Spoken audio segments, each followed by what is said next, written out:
Bonjour, vous écoutez Radar 7h, la revue de presse de ce matin. Je suis un homme tronc. Bonjour, je suis une speakerine. Nous sommes le 21 juillet 2026. Voici ce que racontent les journaux ce matin.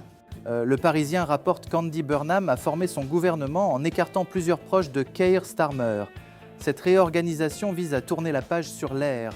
Des nominations clés comme John Healey aux finances et Ed Miliband aux affaires étrangères marquent ce changement.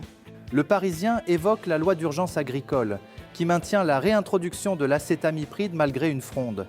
Oui, enfin, ce qu'il faut retenir est plus simple que cela. Cette mesure a été validée par l'Assemblée nationale, permettant l'utilisation de pesticides interdits en...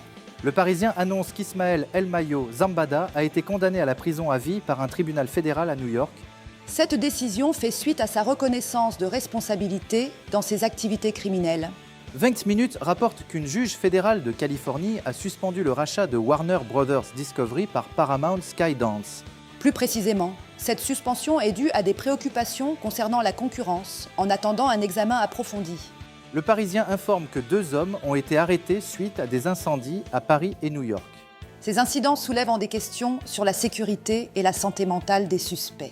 BFM TV annonce que le gouvernement envisage une obligation vaccinale contre la grippe pour les soignants. Concrètement, cette décision fait suite à un avis favorable de la Haute Autorité de Santé. La Voix du Nord rapporte qu'1 million d'Espagnols ont célébré leur champion à Madrid. Cette liesse populaire fait suite à la victoire de l'Espagne lors de la Coupe du Monde 2026. Le journal de Saône-et-Loire annonce qu'un accord a été trouvé sur le projet de loi Riposte. Ce texte vise à améliorer la tranquillité du quotidien et sera soumis au vote définitif du Parlement. Le Républicain lorrain informe que France Musique va perdre des émetteurs FM cette semaine.